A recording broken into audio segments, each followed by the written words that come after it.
General Jorge Frati, o senhor tem um conhecimento amplo desta rodovia. Eu acredito que, não querendo falar sobre idades, né, mas o senhor acompanhou, talvez, o início da liberação dessa rodovia Porto Velho, Manaus 319, em 1973. Eu acompanhei em 80, General Gil, e a partir de 80 eu já estava lá, transitando nessa rodovia, por sinal, toda ela asfaltada, com as suas balsas, poucas pontes. Hoje já com menos balsas e mais pontes. Pontes que estão prontas, que não, esperando a estrada para podermos utilizar as pontes, né? Tá bom. General, com a palavra. Senador Arcigo Gás, na pessoa de Vossa Excelência, saúdo a todos os senhores senadores, aos presentes, ao meu companheiro Eugênio aí, de muitas batalhas aí de licenciamento, pessoa a quem também devo apreço e consideração. Mas eu quero contar uma história bem rápida aqui.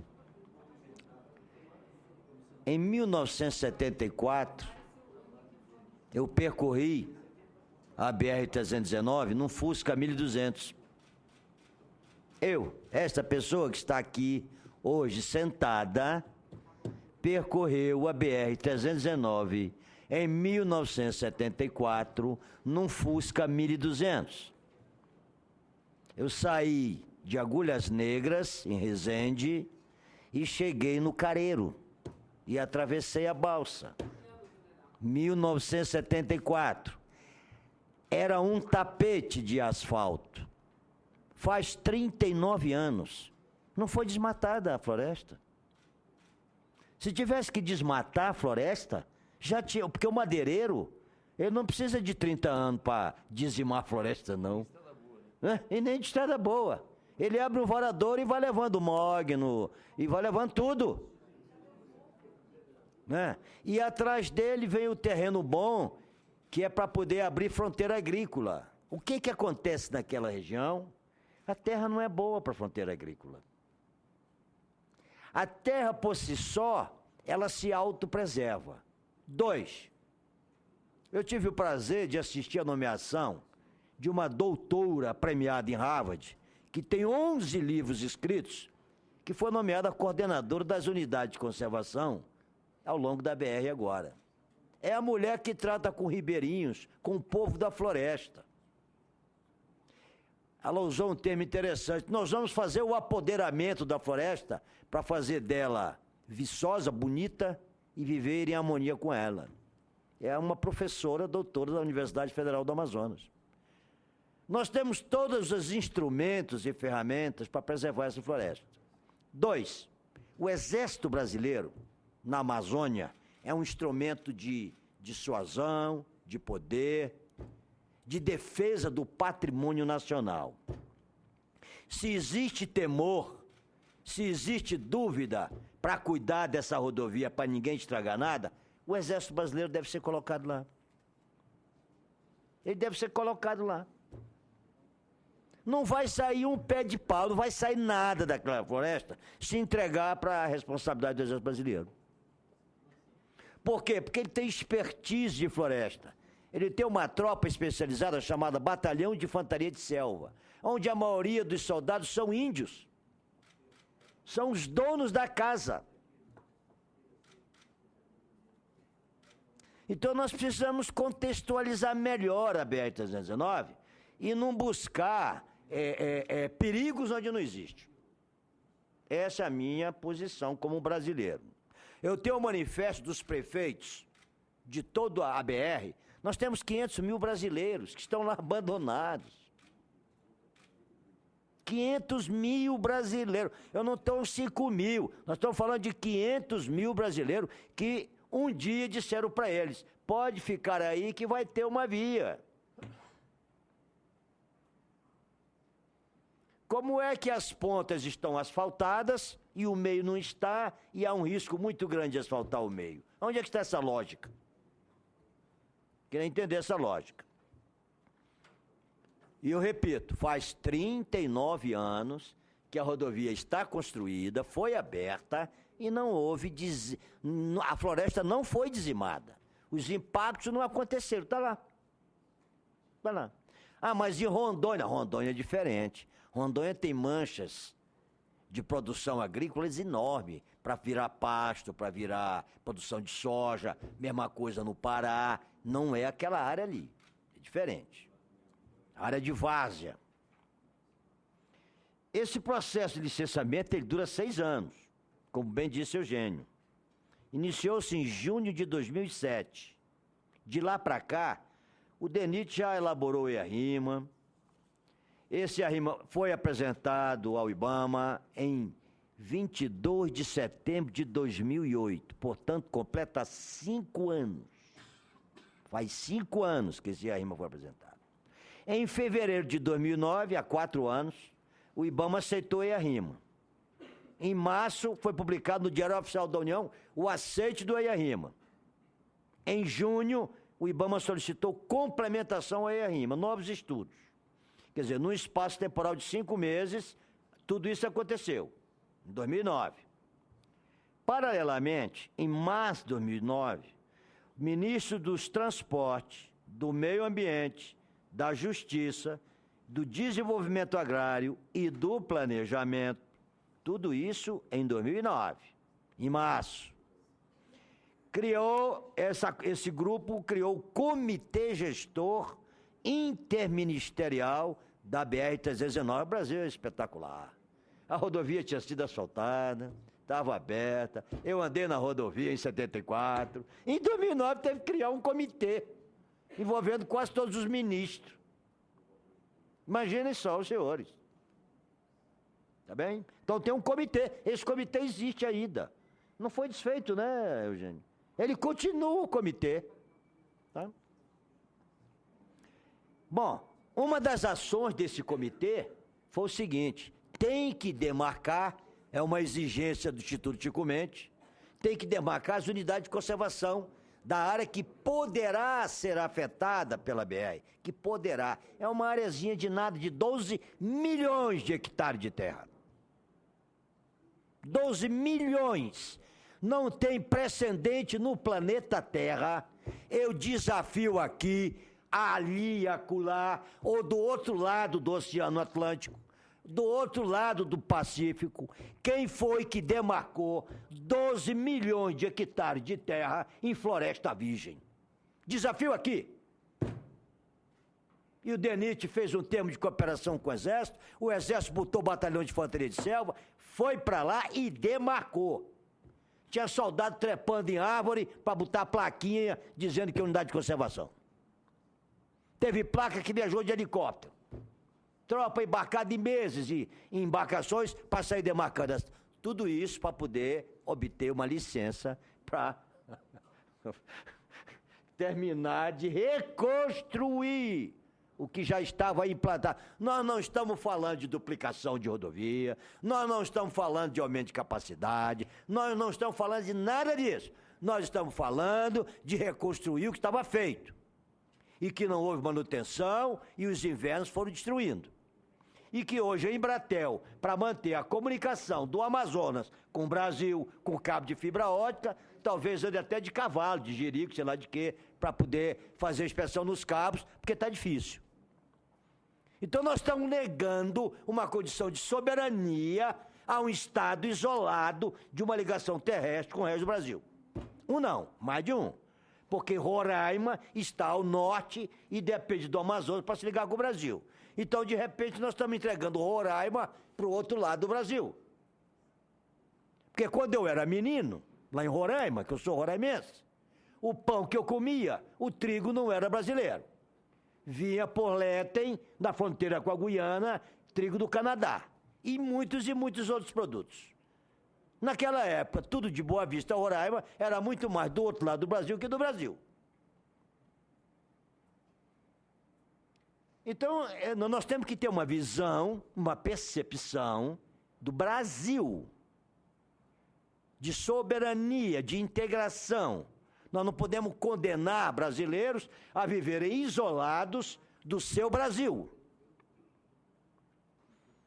E os riscos da floresta entrega o cuidado de uma tropa de selva e especializada nisso, que o fará com toda a excelência.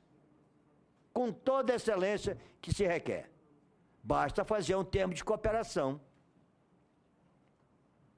Tanto é verdade que esse comitê gestor, além dessa demarcação de 12 milhões de hectares de terra, que é a área entre o Rio Purus e o Rio Madeira, ainda exigiu a construção de 9 postos de integração, postos integrados de fiscalização. São condomínios, onde vão abrigar IBAMA, Chico Mendes, Polícia Rodoviária, Anvisa, seja o que quiser colocar lá dentro. Mas que até hoje ninguém disse quem vai ser o síndico desse condomínio. O projeto já está pronto, já está comigo. São 6 postos terrestres e 3 fluviais. Pega tudo isso e entrega para o Exército. Faz daquilo ali uma estrada-parque. Ninguém vai invadir a floresta, duvido.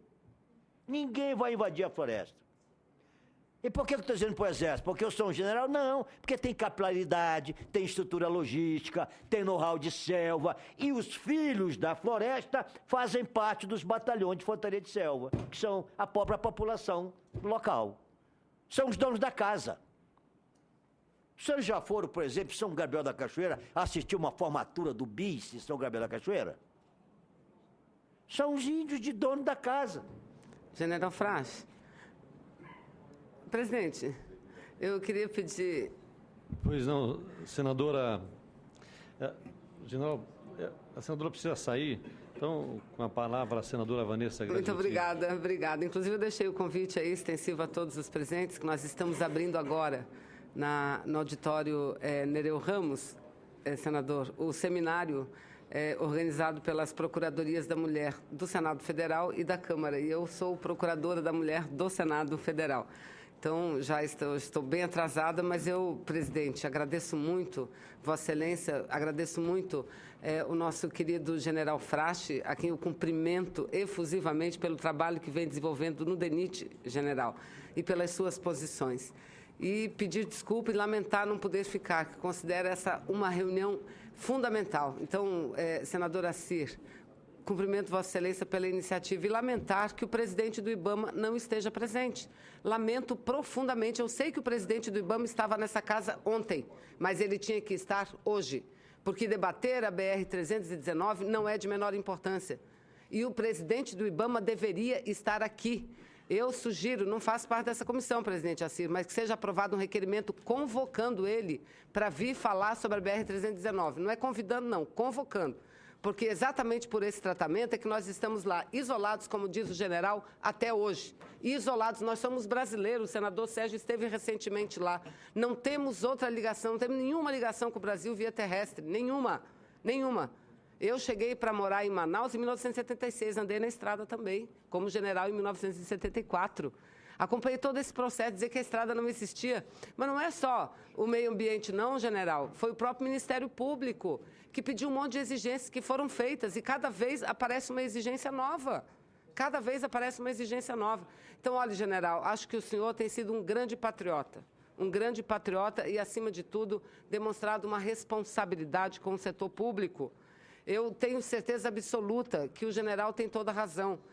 O Amazonas é o estado mais preservado e não vai ser a reconstrução da BR que vai acabar com essa preservação, porque lá nós temos um projeto de desenvolvimento sustentável, que é a Zona Franca de Manaus. A proposta que o general apresenta, transformar a estrada em estrada-parque, com todo um efetivo, um aparato, isso pode ser um exemplo para toda a região. Então, senadora Sigurd Geis, olha, cumprimento Vossa Excelência, cumprimento o general Frasch e, doutor Eugênio, transmita a minha fala aqui ao presidente do IBAMA. Lamento, mas nós temos sido tratados assim historicamente. Quando chega a vez do debate da 319, nunca acontece. Mandam sempre o secretário. Nós queremos o presidente do IBAMA aqui para debater de forma franca e aberta a nossa situação lá e como chegar a um consenso para fazer com que as obras da BR possam iniciar imediatamente. Nos 400 quilômetros, são 400, eu acho, né? No trecho do meio que falta. 405. Muito obrigada, senador Assis. Muito obrigada, general. Muito obrigado, general. Com a palavra. Então, prosseguindo, a chegada dos senhores senadores aqui, que muito nos honra aqui, prestigiando aqui a nossa audiência, eu estava dizendo a todos aqui que há 39 anos a BR-319 foi aberta. E a floresta não foi dizimada. Eu andei de Fusca, em 1974, em toda ela, asfaltadinha, bonitinha. E a floresta não acabou. Mas se há esse temor, então faça uma estrada-parque e entregue a tropa de infantaria de selva que vai cuidar dela. Paga adequadamente as despesas, porque uma tropa só precisa ter a dignidade de se locomover com equipamento adequado, né, e alimentação. Estamos com o projeto de 6 portais ambientais. São 6 postos de fiscalização integrada ao longo da rodovia terrestres e 3 fluviais. Mas para construir esses postos, eu tenho que ter o finalmente dessa história do licenciamento. Né? Demarcamos, volto a dizer, 12 milhões de hectares. Não existe precedente no planeta Terra de nenhuma nação, nem de primeiro mundo, nem de mundo especial, nem de mundo atrasado, que conseguiu fazer o que o DENIT fez junto com o Exército. Demarcação de 12 milhões de hectares de terra em floresta virgem, para atender requisito apresentado para a BR-319. De demarcar a unidade de conservação. Está lá, demarcado. Aonde? Até nas copas das árvores tem placa. Porque, segundo a exigência, durante a cheia, quem passar de barco tem que ver a placa. Então não é placa com muro na terra, não. Então tinha soldados subindo árvore, descendo de rapel para botar... Tem placa caríssima, que foi levada de helicóptero. Né? Para atender as exigências. E digo isso com emoção, porque nós estamos condenando um Estado a viver no isolamento terrestre. Aí você chega no terminal da Infraero, lá do aeroporto, é sempre lotado, a passagem, o olho da cara. Por quê? Porque não tem alternativa para o brasileiro que está lá. Só Manaus são 2 milhões de brasileiros condenados a isso. Só Manaus. Fora o resto das comunidades. Eu acho que isso precisa ser pensado, com cuidado, porque nós estamos falando de Brasil. Se você soma Roraima, vai para quantos? Porque Roraima está ao norte. Então daqui a pouco ele está muito mais ligado, como está por asfalto, a Caracas, né? Porque o roraimense, ele prefere ir passear e dar o dinheiro dele em Isla Margarita do que descer para Manaus e vir para o resto do Brasil, que é caríssimo, só de avião. Né? Estamos entregando para os nossos vizinhos o que é nosso. Estamos entregando. Está faltando uma visão de todo, a percepção Brasil. E quero dizer mais. Quer ver a prova do nosso engajamento nisso? Sabe quanto foi que o DENIT já investiu nessa questão aí de monitoramento de fauna, elaboração de rima com a universidade, demarcação de unidades de conservação, projeto para fazer os portais e tudo mais? Nós já empenhamos 86 milhões de reais. Resultado? 0. Já empenhamos e já pagamos, dos 86, 76 milhões já foram pagos. Qual foi o retorno? Nenhum. Não, trabalho com universidade, com unidade de conservação. Agora mesmo, a empresa que ganhou a licitação, o consórcio TB Ingesp, para fazer os estudos complementares, 8 milhões de reais. Que só poderá começar depois que o IBAMA autorizar o resgate lá da fauna, da flora. Mas o Eugênio está dizendo aqui que quer algo mais. Então eu faço o seguinte, já que nós estamos na audiência pública, então, digamos assim, se o IBAMA entende que deve ampliar esse estudo e não só fazer a complementação que foi pedida inicialmente, essa empresa contratada fará. É só nós chegarmos a um termo do que nós temos que ampliar de estudo. Mas nós precisamos dar um ponto nisso. Nós não podemos, a cada momento, surgir um fato novo. Fica interminável isso.